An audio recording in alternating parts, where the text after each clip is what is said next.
कर लेते हैं।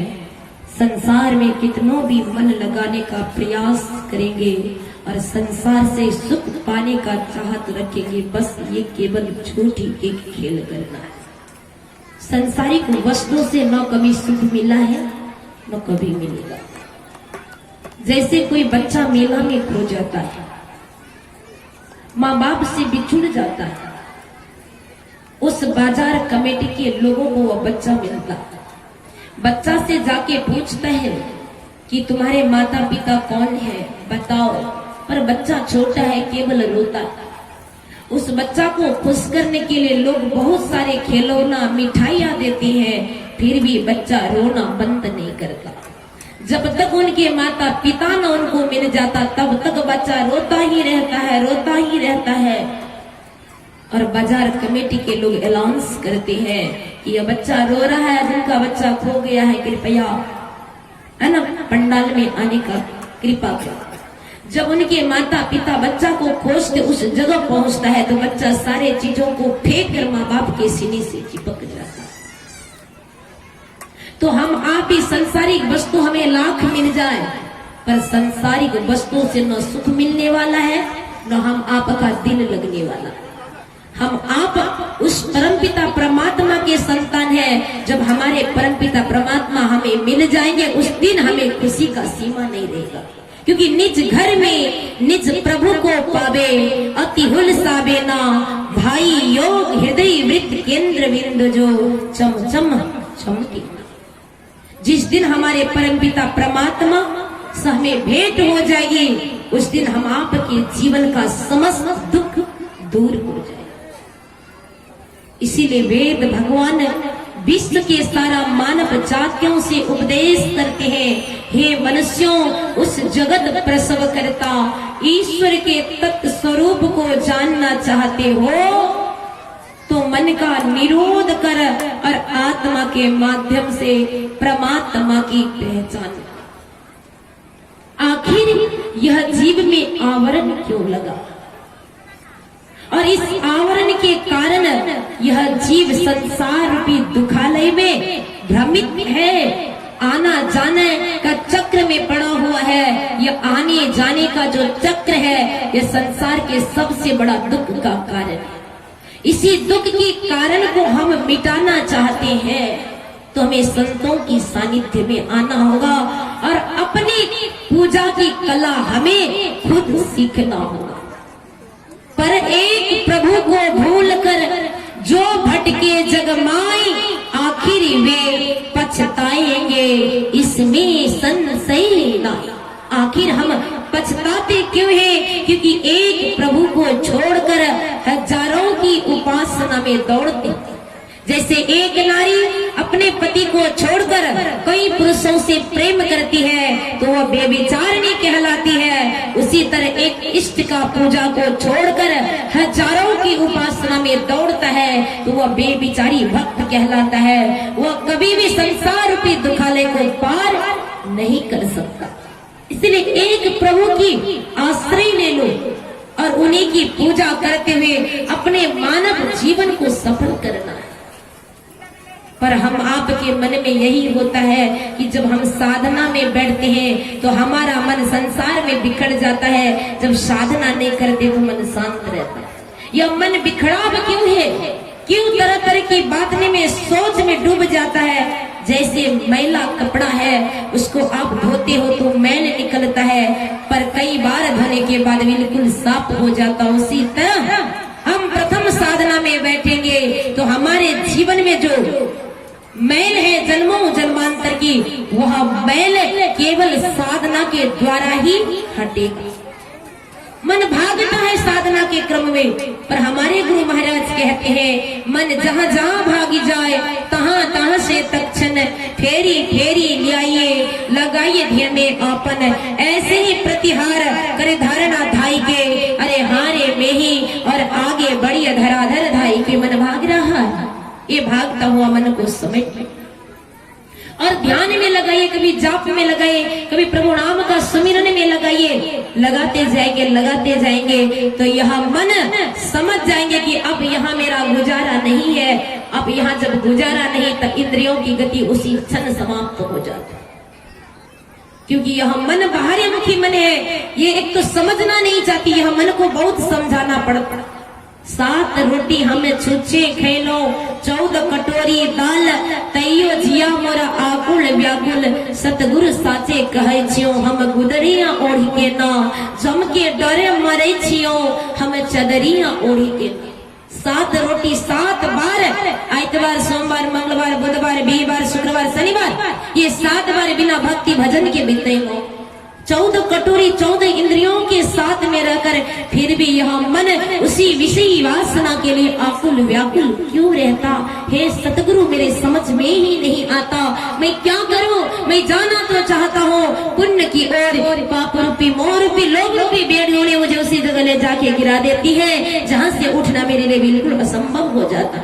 संत कबीर साहब कहते, मोर जियारा बड़ा अंदेशवा, मुसाफिर जइयो कौन और, मोह का शहर कह नर नारी, दुई फाटक घन घोर, कुमति नायक फाटक रोके, परियों कठिन झिंझोर, मुसाफिर जइयो कौन और। हे प्रभु मैं किस ओर जाऊं? 2 ही फाटक है, एक नारी के लिए पुरुष, पुरुष के लिए नारी। कहा मोह का शहर कहा नर नारी, दुई फाटक घन घोर, यही 2 फाटक है। जो इस 2 फाटक से बच जाता है वही प्रभु का दर्शन कर जीवन मुक्त हो जाता है। जाना तो चाहता हूँ पुण्य की ओर, प्रभु पाप रूपी बेड़ी मुझे उसी जगह ले जाके गिरा देती है, मैं क्या करूं? आप ही बताओ, कौन सी हथकड़ी, कौन सी बेड़ियों ने मुझे बांध दिया कि मैं आपके भजन से वंचित हो गया? ये जीवात्मा रो रही है, उस प्रभु परमात्मा से प्रार्थना कर रही है, केथी केरी बेड़िया, केथी हथकड़िया, ललनारे जीवराम बंद भले, केथी केरी ताला लागल हो। प्रभु कौन सी हथकड़ी ताला ने आप मुझे बंद कर दिया हो कि मैं भगवान की भक्ति से वंचित होता जा रहा? तू उधर क्या कहते? अरे मोह केरी बेड़िया, लोभ हथकड़िया, जीवराम बंद भल, एहो ममता के ताला लागल हो।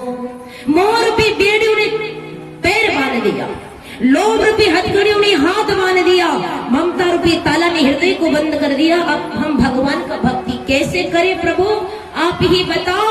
तो हमारे गुरु महाराज कहते हैं, कछुए की दृष्टि हो, जंजाल क्या करे, गुरु हरि चरण में प्रीति हो, युग काल क्या करे। जिनकी दृष्टि कछुए की तरह हो जाती है वो घर गृहस्थी में रह करके भी विरक्तमय जीवन जीकर उस प्रभु का दर्शन कर जीवन मुक्त हो जाता। इसलिए घर में जोग भोग घर ही में, घर तजी बन नहीं जावे, बन में गयो कल्पना उपजे, फिर धो कहाँ समावे। है ना? यह घर में ही रहिए, जोग भोग सब घर में है, घर तजी बन नहीं जावे, बन में गयो कल्पना उपजे, फिर धो कहाँ समावे। अब घर में ही रहिए, घर में रह करके भी साधन भजन होता है। ऐसी बात नहीं कि जंगल जाने से ही साधना होती है, हरिद्वार घूमने से। हरिद्वार में साधना क्या करोगे? साधना करने वाले करते हैं, जिसको पैसा कमाना है ना सुबह से शाम भंडारे में दौड़ता। हम गए थे गुरु प्रसाद बाबा के आश्रम में, हमारे संत मत के बहुत सारे साध्वी और साधिकाएं गई थी। हमें भी पत्र दिया गया था, बाबा किसी महात्मा के माध्यम से भेजा कि मैंने सभी साध्वियों को देखा है, ये सावित्री नाम की जो साध्वी है हमें उनको देखना है। तो कुछ महात्माओं ने बोला उनको देखना हो तो आप उनको निमंत्रण कार्ड भेजिए, फिर वो आपको आके दर्शन दे देगी। तो बाबा ने पूछा आखिर वो है क्या जो उनका दर्शन? बोले बाबा वो ऐसे नहीं आती है। तो किसी के माध्यम से पत्र भेजा, सप्ताह ज्ञान यज्ञ था तो आया। तो मैंने सोचा इतना बड़े महात्मा का पत्र आया हुआ है तो जाना चाहिए। फिर भी हम अकेले कहीं नहीं जाते हैं, मेरे साथ में विराटनगर के एक सत्संगी उनको और एक माता जी को लेकर के दिल्ली तक गए और दिल्ली से फिर है ना रिजर्वेशन की और बस से पहुंच गए हरिद्वार। तो हरिद्वार पहुंचे, गर्मी का टाइम था, तो वहाँ महात्मा लोग बोले कौन सा गाड़ी से आए? मैंने कहा बस से। बोले कितना रुपया लिया रिजर्वेशन? मैंने कहा एक व्यक्ति का 800 रुपया, बिल्कुल एसी गाड़ी में। तो लोग कहने लगे, महात्मा लोग बिगड़ने लगे, सत्संगी तुम्हें पैसा देते हैं तो तू एसी गाड़ी में घूमेगी, हम लोग लोकल गाड़ी में घूमते। मैंने आपको लोकल पैसा मिलता है तो लोकल गाड़ी में घूमो, हमको थोड़ा हाइब्रिड वाला मिलता है तो हम एसी गाड़ी में घूमते। तो वहां पहुंचे, मैंने देखा संत मत के बहुत सारे साध्वी और साधु बस केवल स्तुति पाठ होता था। अब प्रवचन जैसे शुरू होना, सब अपना कुर्ता चेंज करे, धोती लपटे, साध्वी सब इतना गगड़ा पहने, एक कोटो साधु एक कोटो साध्वी नहीं रहता था, सब भाग जाता था। 2-4 सत्संगी हम उसमें बैठे रहते थे। बहुत सारे बाबाओं ने पूछा सब भागा तुम? बाबा हम भंडारा खा खा के पैसा नहीं कमा सकते। बोले वो लोग तो गई 100 कमा के आएगी। मैंने कहा वे लोग गई 100 कमाती है, हमारे भक्त जब हमें किन्हीं के घर पे बुलाते हैं तो ऐसे एक किशमिश खा लेते ना 5000 दे देते। मैंने कहा नेपाल में एक सत्संगी के यहाँ गए, बोले दीदी खाइए ना तो एक किशमिश हम खाए, तो हमें 5000 रुपया दिया। तो मेरे साथ में जो रहते हुए कहते वाह कितना फायदा, एक किशमिश में 5000 मिलता है। मैंने किसी के घर हम यदि चले जाते हैं, एक जाते नहीं ले जाते हैं, यदि एक काजू भी हम खा लेते हैं 500 रुपया देता। मैंने कहा जब एक काजू किशमिश में हम 500, पूरा हरिद्वार दौड़ के बाद खा के घूरेंगे, हमको नहीं खाना। ये हमारे दीदी लोग हमको ले गई। ये लोग क्या करे, दौड़े, और हमको आदत नहीं है। ये लोग दौड़ा के लोग को बोले गाड़ी में चढ़ो, कोई गाड़ी चढ़ता नहीं, और उतना पैदल चलने की हमको आदत नहीं। इतना दौड़ाई, ये लोग तो घुस के खाबो करे, हमको तो हम बाहर गेटी में खड़े रहते थे। ये लोग सब चले जाए, खा के निकले। और एक जगह हरिद्वार में एक बिस्कुट का डब्बा भी मिला, सबको मिला तो हमको भी बाहर में मिला। सोचे कि दिन भर ये लोग तो खाबो कि हम कुछ कहबो नहीं किए, चलो ये बिस्कुट ही खाएंगे, ऐसे बिस्कुट फोड़ना ही चाहिए। तो एक बिकार की तरफ उसको दे दिए। अब तो हमको ऐसा हो, बोले बाप रे बाप। बाबा ने पूछा सारे लोग जाते तुम क्यों नहीं जाती? मैंने कहा बाबा हम यहाँ ज्ञान प्राप्त करने के लिए आए हैं, हमें भंडारा खाना नहीं, हमें दौड़ना भी नहीं।